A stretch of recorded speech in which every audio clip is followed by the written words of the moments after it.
What's up, everybody? Welcome back to a brand new video. So we are out here right now in Conner, North Carolina or something like that. And yeah, we're getting loaded. We are heading down to Sarasota.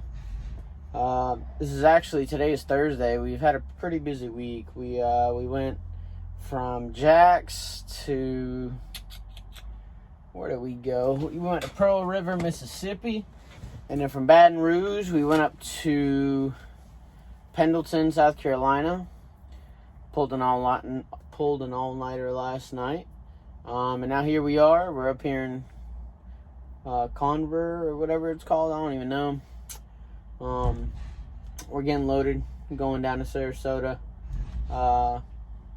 And making pretty decent money this week. But in today's video, I just want to address something. A lot of people have been asking me, how am I liking the transition as to where I went, apart from being at Landstar.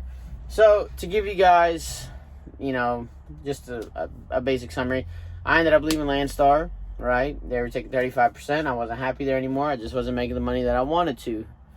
So now, the new company that I'm at, I'm getting taken 10%, okay? I pay for my own insurance. I already paid for it for the whole year, so we're covered on that.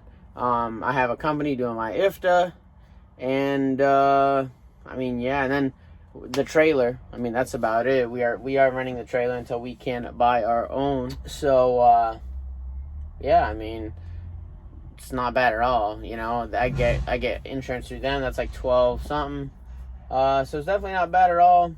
Most of you guys know my boy Devilish Ways, or Keep on Trucking, works at this company. That's why I came over here, was because I don't know, he was making pretty good money, and I decided, why not just give it a shot. So here we are. Literally, the crazy part about it is people think Landstar is like the only place where you get these massive fuel discounts, like at these truck stops and whatnot. As a matter of fact, I get the same discounts, if not better, at TAs and Petros with the company that I'm working for now. And that's no lie. Y'all know I wouldn't BS y'all. That's the honest truth. And it's crazy, even with the fuel prices that they are now. I was worried for a bit, but I'm chilling. And then the next thing is this bad boy right here. We get to use one of these good old paper logs. And we don't have that little ELD time, just tick tock ticking away. Boy, you have no idea how good it feels to have paper logs, man. It feels so good to know that I got a truck that's old enough that it's still pre-ELD. When I tell you, man, it is, it's great. I don't got that freaking screen in my face sitting, freaking right here and whatnot. Yeah, I ain't got that screen in my face. Y'all know me, man. It's just, the less things, the better. But yeah, also, if you guys still work at Landstar, you need a 4G unit, hit me up. I am selling mine, $450. Comes with the harness, mount, everything. Literally brand new, only use it for like 4 months. That's a replacement unit. The old one kept messing up. And, that's basically it, guys. The only thing is here at this company is, you do have a dispatcher. I can find loads for myself. I can call, and then I just call the dispatcher and be like, hey, I already found a load. It pays da-da-da-da-da, and so on and so forth. So, that's the only thing that, I'm still kind of getting used to is, calling on the load board. Because I did sign up for the DAT load board. So, I kind of search through there and whatnot. So, it's not bad. Definitely not bad at all. So, another thing, as you most of y'all know, we are running reefer. So, yeah, the reefer game is definitely different than dry van. And, I don't know. I think the truck looks pretty cool with it attached to a reefer. You tell me. So, but the next thing that I do want to talk about is the rates. So the rates comparative to, well, so the rates, comparing it to the rates that I used to see on the Landstar board, as y'all know, the rates on the Landstar board are always going to be better than rates on a regular board. That's why sometimes if you're still a Landstar driver and you call, they'll be like, oh yeah, the rate's blah blah blah. It's like, let's say a load's posted for $2,000, right? And then you call, they're like, oh no, it actually pays $1,600. Okay, but in reality, they're like, oh, you tell them you're a Landstar driver, they're like, oh, actually the rate's $2,000 for Landstar drivers. You know, Landstar takes 35% of that, so you're ultimately still getting the same price. You know, so if not more taken out of that $2,000. So really got no complaints. You know, just got to learn the business and just go with the flow from now on. You know, with the whole paper log thing, it was definitely a learning curve getting used to the whole paper log thing. I will not lie. It was definitely hard. My Keep On Trucking had to get on me, you know, to stay up to date with it and whatnot. And I've kind of gotten the hang of it. It only took me like, you know, a week or two just to get the gist of the whole paper log thing. So, but yeah, I mean, that's pretty much it, guys. I just wanted to give y'all an update. Also, as y'all seen in the last video, we did the rear ends. Yeah, we did the rear ends. And unfortunately, bad news, didn't really fix the vibrate. Well, it did fix it.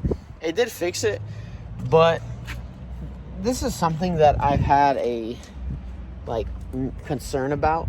So for all the guys that are watching that have some type of knowledge with transmissions, I just want to ask y'all, when you buy a transmission, okay, because y'all remember, if you go way back in the video, when I got the transmission put on, I got it done at Customize. You know, at the time, my mechanic was super busy, and I needed to get it done ASAP. So, yeah, I bought the transmission. They put it in. I took it for a test drive, and as soon as I took it for a test drive, it started vibrating. And so then they sit there and they look at it and they're like, oh crap, we forgot to put in the speed gear on the back. So because I noticed the miles per hour didn't work. I'm like, wow. I was like, so y'all forgot to put the speed gear. And one thing I do remember, when I picked that transmission up, I'm going to go back in the video that I made like a year and a half ago or something like that. It says, if you do not install the speed gear, you can damage the transmission internally. So then I called Weller, and they said, yes, with those older transmissions like the one I have, they're like, if you don't put in that gear and you drive it, you can permanently damage that bearing in there, and yes, it will cause a vibration. So in the end, did I waste money on the rear ends? No, because I wanted a gear change. And it looks like now, you know, Customize screwed me pretty bad. I'm mad that it took me this long to figure that out. But, you know, after doing literally everything on this truck, I mean, what can you do? The guy did say that the guy basically told me on the phone, he's like, yeah, man, you're going to have to take the transmission out and you're going to have to get it repaired. And I told him, I was like, well, is that covered in a warranty? He's like, no, the shop messed it up, so that's up with you in the shop. Well, it's been a year and some months, you know, a year and a half and some months. And it's like, well, yeah, let me go back there now after finally figuring out what happened. You know, it's kind of dumb in my opinion, but you live and learn, man. Live and learn. That should be a valuable lesson, to never take something somewhere just because it's cheap labor. Because, man, they royally just tore my pocket apart. And now I gotta pay for it. I literally just spent $5,500 on these rear ends for the front and the rear installed. It was about $5,300. A brand new transmission, which I'm not gonna go with Weller this time. I'm gonna go with Eaton Fuller.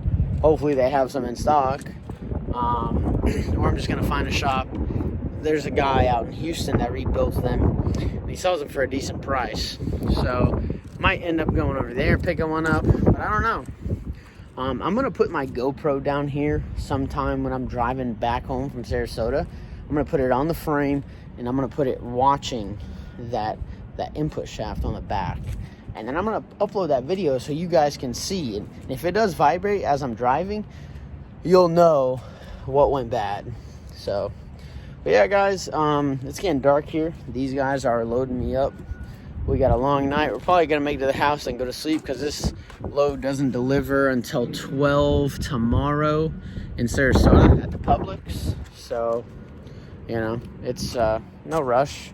We're only like 6 hours away from the house. It's currently like 6 o'clock, 6:20, 30, whatever. So I'll be home by 1, 2 a.m. Get some sleep, wake up, you know, about 3-hour drive to Sarasota. So, but yeah. So guys, once again, hope y'all enjoyed this video. Just to give y'all a little update there on the company and on this situation with the truck. This has been holding me back from doing so many like modifications that I want to do, and it sucks. But you know, that's the life of an owner operator, man. You got to deal with the ups and downs, and I'm definitely dealing with it, you know. Out here working still, even through the vibration. I mean, I've been working with it for the last year and a half. Yeah, so yeah, guys, hope y'all enjoyed, and I'll catch you ladies and gents on the next one. Peace.